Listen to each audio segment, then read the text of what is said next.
prende il via la nuova stagione della Lega Nazionale Dilettanti con la prima giornata della Coppa Italia Dilettanti Veneto. Nel girone 2 sono presenti il Montorio, il Chiampo, l'Oppeano e lo Schio. E per la prima giornata di questa competizione, al Centro Sportivo delle Sorgenti, si affrontano il Montorio e il Chiampo. Dirige l'incontro il signor Poggiana, assistito dai signori Zambon e Mangano. Il Chiampo cerca di mettere subito pressione ai padroni di casa, già dal primo minuto con Miloradovic. Poi è De Rigo a provarci. Rabar respinge la conclusione e la difesa libera. Ancora Miloradovic ci prova dalla distanza, ma il portiere del Montorio è attento e respinge il tiro. I padroni di casa si rendono pericolosi con un tiro in mezza rovesciata di Cailotto. Zanetti si libera per il tiro dal limite e Zuliani in tuffo respinge. Cailotto, servito da Marchetti, prova la conclusione dal limite, ma la sfera termina alta sulla traversa.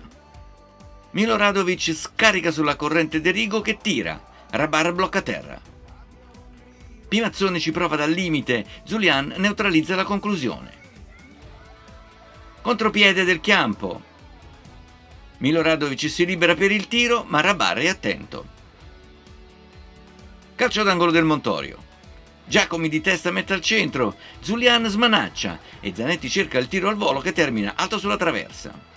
Ancora Miloradovic in azione, il suo cross attraversa tutta l'area e raggiunge De Rigo che non trova la coordinazione giusta e mette la sfera tra le mani di Rabar.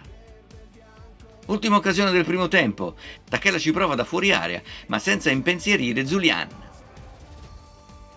Nel secondo tempo ci sono meno spunti ma più gioco.